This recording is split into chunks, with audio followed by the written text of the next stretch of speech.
Come and listen to my story about a man named Jed. A poor mountaineer barely kept his family fed. And then one day he was shooting at some food, and up through the ground come a bubbling crude oil, that is black gold, Texas tea.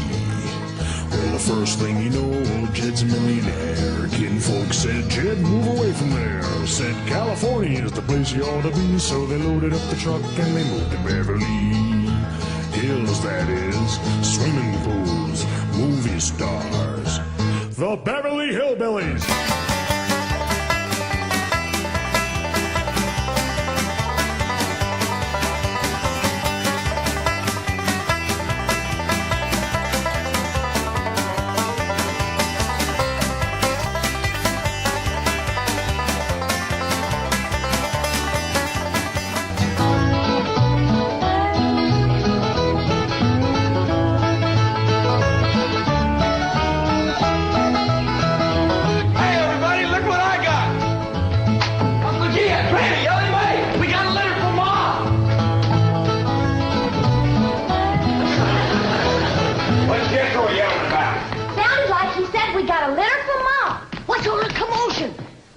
Jethro says Pearl sent us a litter. A litter of what? Did you hear what?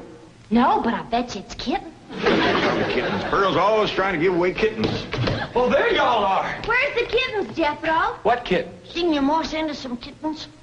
Just a minute. Nope, just a letter. Jethro, how could you think that kittens would... Well, come on, sit down. Let's hear what Pearl's got to say.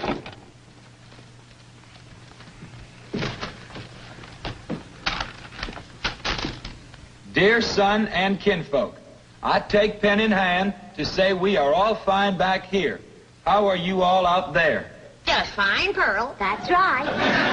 Jethro, I hope you are making good marks in school out there. Ma thinks I'm going to school. Are you in the 5th grade like you would be here? Doggy, Jethro, I clean forgot about putting you in school. We're going to have to get you started today. Can I go too? Well, now, I think Miss Hathaway's got plans to put you in some girls' school. Can I go too? Jethro, I just said it was a girls' school. That's why I want to go. I like girls. I don't. Let's get finished with the letter. After that, we'll take care of school. Your sister, Jethrine, had a narrow escape. A city dude tried to take advantage of her. What does that mean, Paul? Well, that's, well, Granny will explain that to you later. Tell us more about the city dude, Jethro. His name is Jasper He. Jasper He? That's a funny name. Oh, there's a dot in there. His name is Jasper. He wears patent leather shoes and spats on them. Don't sound too neat, does he? He seen your sister at the cabin when I went there to keep an eye on it for Cousin Jed. I know what Pearl went there to keep an eye on. Mr. Brewster. Well, now, Granny, Pearl's a widow woman. She got a right to look. I ain't knocking it. I got my eyes open myself. At first, I thought the city dude worked for Mr. Brewster, so I drove back out to the cabin to give him a piece of my mind. I could put a bug in that Mr. Brewster's ear. Look out for feathers. Feathers? The more Pearl has her eye on a man, the more feathers she sticks in her hat. That's right.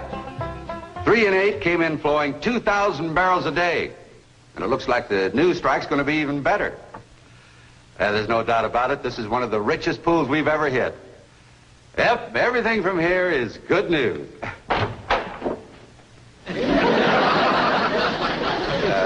Well, not everything. I'll call you back. Mrs. Bodine, this is a pleasant surprise. Well, thank you. Although you might not think it's so pleasant when you hear what I have to say. Oh? One of them oil fellas working for you has made advances to my daughter. Made advances? Well, what would you call being picked up and carried off by brute force? Well, I'd call that making advances. What's his name? Jasper Depew. Jasper Depew. I ain't seen him myself, but from what Jeff Green tells me, he's a pretty slick article. Well. Oh, Mr. Brewster, You don't know how hard it is for two girls living alone like Jethrine and me. You see, my son Jethro's in California with Cousin Jed, leaving us no man to protect us. I'm a widow woman, you know. I guess wherever you have two unattached girls living alone, there's bound to be trouble. Especially when the girls are the kind that men call lookers. Did you say his name is Depew? Jasper Depew. Calls himself Jazzbo. Oh, Jethrine says he's a flashy dresser and a fancy talker and drives a sporty car. Regular big city dude. I guess Jethrine's kind of like me when it comes to tall, handsome city fellas. I'm just putty in their hands. Nope, no one by that name working for OK Oil. You mind if I look? Oh, well, no, go right ahead. I'm bound and determined to find the rascal that trifled with the affections of my sweet, innocent, helpless baby girl. Ma! Jethrine, I thought I told you to stay in the buggy. I seen Jasper Depew coming. Here? Yes'm. Oh, well, thank goodness we got Mr. Brewster to protect us. Oh, there he is. Mr. Brewster throwed his arms around me and helped me in his strong embrace. What's an embrace, Paul? Well, that's when folks kind of twine their arms around one another. You mean like wrestling? It's sort of like wrestling, except they ain't mad. It's like wrestling for fun. Yeah, I reckon you could see that. Go on, Gecko. Then we heard a knock on the door, and we knowed it was Jasper He. Better look for that dot again. Oh, yeah. We knowed it was Jasper. He was there to get Jethrine. Her beauty had set his heart to burning with flaming desire. What's flaming desire, Paul? Well, Granny will explain that to you later. Well, I'll try. But you're sure counting a heap on my memory.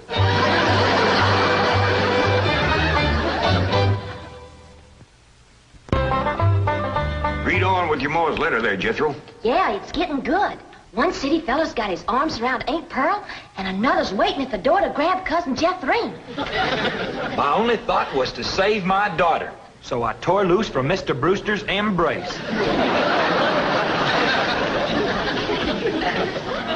I saw Jethrine heading for the door, so I quick throwed myself betwixt my child and danger. Sweet innocent Jethrine, not knowing better, let that rascal in.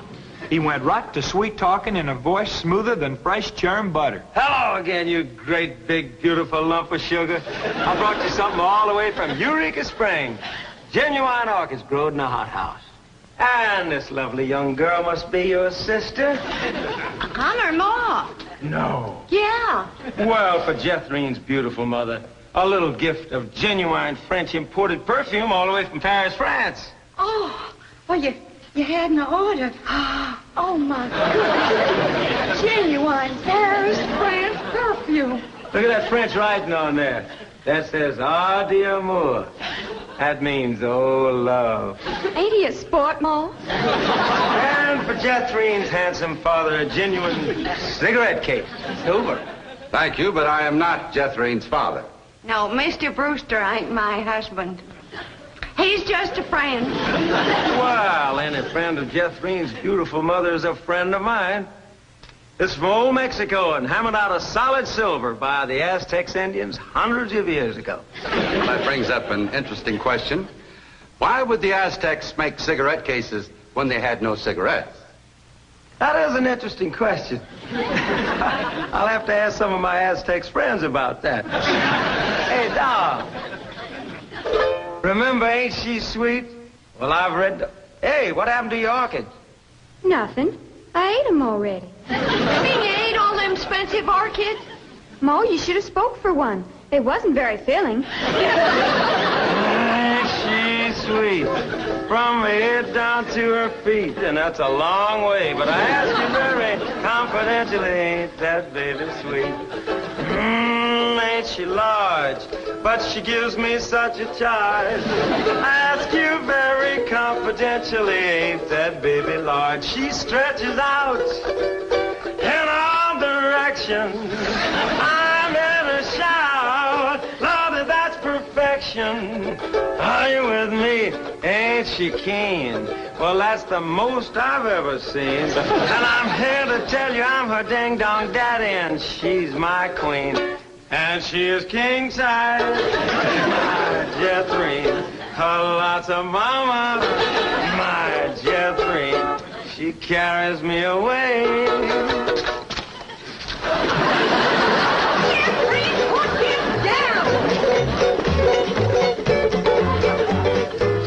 So your sister Jethrine has got herself a steady fella now. He says he is going to ask for her hand someday. I hope he will take the rest of her too. Ha ha. Give my love to all and be a good boy. I am going out now to mail this letter and get some more feathers for my hat. As ever, your loving mother. Gee, sure nice to hear from Ma. They're nice here. Jethro, you and me's got to go right out and find a school and get you to going. Granny, you pack up a nice lunch for Jethro to tote along. How about a big mess of poke greens and chitlins with some pole and a big pot of sorghum to dip it in? Fine. Oh, Granny, it don't have to be that fancy. Some of the other boys here in Beverly Hills might not have it so good. They go to complaining to their folks. Let them complain. It ain't gonna hurt none to raise their standard a little. I'll get the truck up to Jed. Paul, please let me go with Jethro. I can help him fight if the big kids in the 5th grade goes to picking on him. I know for sure that Miss Hathaway has got other plans for your schooling. But with Jethro gone, I won't have nobody to play with. Oh, yes, you will. I just remembered something.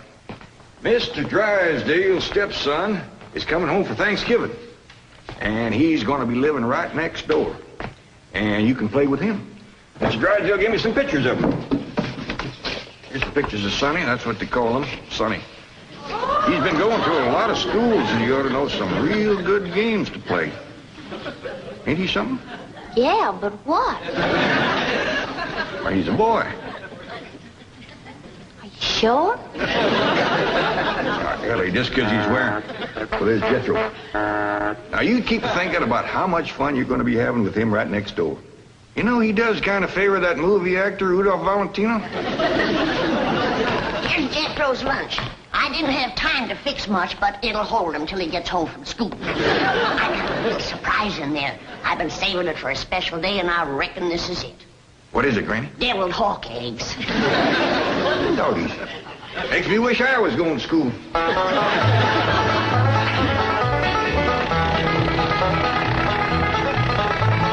School, all right. Millicent, Schuyler, and Potts. I reckon them 3 is the teachers. 3 teachers. Must be awful big school. I'll say. Well, let's go in there and get you started. There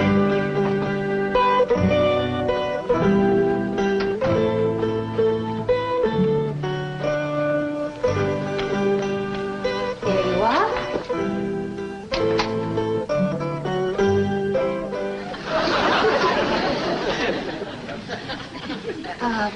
May I help you? Well, reckon maybe you can. Diana, someone has parked a most disreputable-looking vehicle outside my window. Perhaps it was these gentlemen. Oh?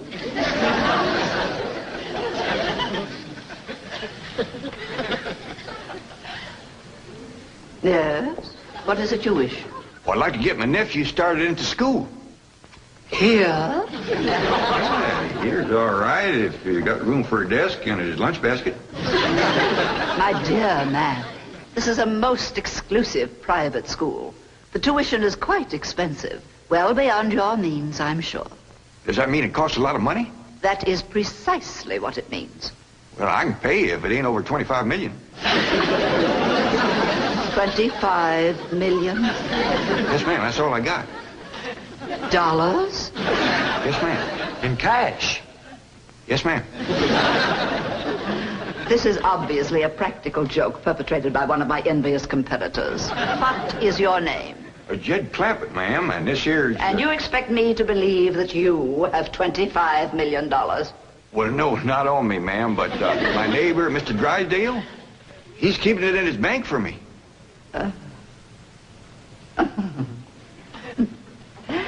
Get me Milburn Drysdale at the Commerce Bank. You see, it just so happens that Mr. Drysdale holds the mortgage on this school, so we are very well acquainted. Hello? I'd like to speak with Now, if you wish to admit that this is a hoax and be on your way, we will forget the entire incident. Otherwise, you may be liable to some sort of action for invasion of private property and impersonating a millionaire. Mr. Drysdale is coming on the line now. Thank you. This is your last chance, Mr. Clampett. My next call will be to the police. Very well. Mr. Drysdale, Millicent Schuyler Potts here. Come in, come in, come in, come in. Thank you, ma'am. Diana, tea for these gentlemen. Croppett? Oh, no, ma'am. Clampett. Diana, use the Spode tea set. Well, sit down, sit down, sit down, sit down. Just the two of us. Ellie Mae and Granny didn't come. Well, do make yourselves comfortable. Mr. Drysdale's exact words to me were, well, never mind his exact words. Apparently he values your friendship greatly, and Mr. Drysdale is a very important mortgage. Ma'am. Now then, shall we talk about your youngster who's entering our 5th grade? What is his name? Jethro Bodine. Bodine? Jethro. No, ma'am. Jethro Bodine. We always put the last name first. Now, male, of course. Yes, ma'am. Just got a letter this morning. Date of birth? December the 4th. Year? No, ma'am. Back home. We only been here a few weeks. Perhaps you should answer the questions for our vital statistics. Now, we need to know the complete birth date, which in turn gives us the exact age. Now, we have December 4th, and judging from the fact that your nephew is entering the 5th grade, I would surmise that the year is 51 or 52. Am I correct? Oh, Jethro ain't near that old. And in the 5th grade? Why, that's wonderful. Well, perhaps we have a budding genius on our hands. Archie! I'll pour. Oh, Diana, I'd like you to bring me one of our boys' uniforms to show these gentlemen. A 5th grade size. No, on second thought, you'd better make it 3rd grade. He's younger than average. We require that all of our students wear identical uniforms. It makes for less friction that way. Otherwise, the boys of millionaires are apt to be taunted by the really rich. I bet you Jethro will look right good in a uniform. He can't wait to be a soldier. Oh, yes, many a young lad is like that. However, our uniforms do not reflect any militaristic design. No, rather, we strive for something gay, attractive, and smart. Now, there you are. Charming, isn't it? Now, you take this home and have Jethro wear it when he comes to school in the morning.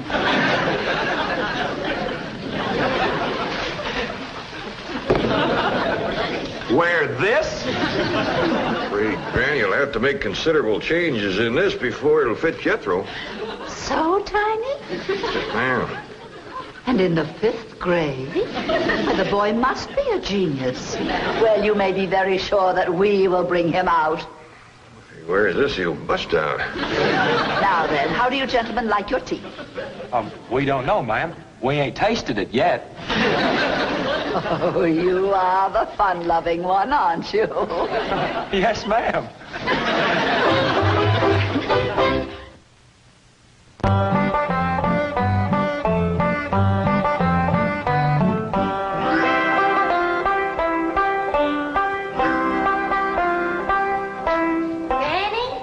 Jethro's school clothes. You want me to help let him out? Oh, well, thank you, Ellie, but let's see what has to be done. Maybe they fit him already. That's supposed to be a hat? I reckon so. What's that? Well, Jethro said it stands for Potts. Potts? That's the school he's going to. Pot school. Hell, he'll be learning a good trade. If there's something folks always needs, it's pots. Jethro can make you some dandy new ones once he catches on to it. Who in the Sam Hill is supposed to wear that? Well, Jethro, I reckon. Jethro couldn't have wore that at 3. Paul said it'd take some letting out. Letting out? There ain't enough seams in the whole world to let that out. How's it going, Granny? Are you getting my uniform already? Jethro Bodine? No, Granny. Over to school, it's Bodine Jethro. Billy May, leave the room. Ain't you got no shame running around here in your underpants? Granny, these ain't underpants. They swimming trunks. You wrap that towel around you before I cut a switch. But Granny, Miss Hathaway says... I don't care who says what. I'll be glad when your ma gets out here to take you in hand and to make you some school clothes. These things ain't never gonna fit. But Granny, I gotta have these in the morning. It's a rule. All us kids over there's gotta wear these. And that coat, too. Yeah. I sure wish your ma was here with her sewing machine. Pearl's a whiz at making clothes. Now that you're going to be keeping company with Jazzbo Depew, you're going to need some nice clothes. I like the little fella, Ma. I'm glad, Beverly. But you got to stop picking him up all the time. He ain't heavy. That ain't the point. It don't look fitting for a girl to run around carrying a fella. All right. I won't pick him up anymore. Till we get married. Why would you pick him up then? To carry him over the threshold. You ain't supposed to carry him. He's supposed to carry... No, that's ridiculous. I declare, I don't know how I'm going to keep you in clothes the way you're shooting up. I start a new outfit, and by the time I get it stitched together, you've outgrown it. My new shoes is already too tight for my feet. Oh, them feet. If they get any bigger, you're going to have to go outside to turn around. My feet ain't as big as Jethro's. Well, of course not. He's a boy. Just think, your brother Jethro's going to school in Beverly Hills, California. Yeah. I'm homesick for to see him, Ma. Me too, Jethro. I'll bet your rich Uncle Jed has Jethro duded up like one of them actors in movie pictures.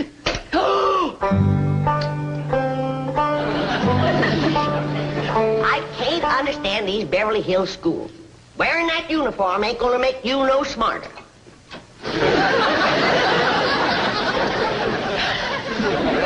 Miss Potts said I had to wear it this morning. And she's the boss teacher.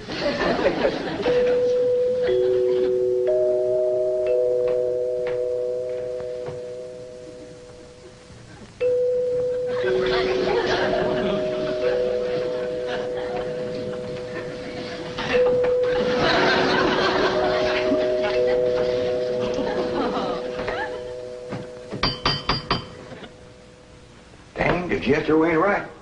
Every time that music plays, somebody comes to the door. Good morning. Good morning. Surprise. Surprise. Good morning, Miss Potts. I decided to come by and drive our diminutive genius to school myself. What? Your nephew, Jethro. Oh, yes, ma'am. Jethro! Come on down here. You got to ride to school. Well, that's mighty nice of you, ma'am. Oh, tut. I'm going to give the boy my personal special attention. I feel that when one... Well, howdy there, Miss Potts. You come to take me to school? You betcha she is. I want you to be a good boy, make good marks so your ma will be proud of you. This is your nephew? Ma'am, you met him yesterday, remember? Of course, he does look a mite different in his uniform. Granny had a time getting it to fit, but she done it. You are in the 5th grade? Oh, yes, ma'am. Just finished 3 years in the 4th. But I can't. It's impossible. Oh, that ain't nothing. He got through the 1st grade in only 2 years. Under no circumstances can I allow this. Well, say, here comes Mr. Drysdale. I reckon he's coming to see Jethro off to school. Come along, Jethro. Tippity hop. This is the way we go to school. This is the way we go to school. Here's Jethro's lunch. Oh, Jethro! You forgot your lunch. Now, Jethro, you share your grits and fat back with Miss Potts today.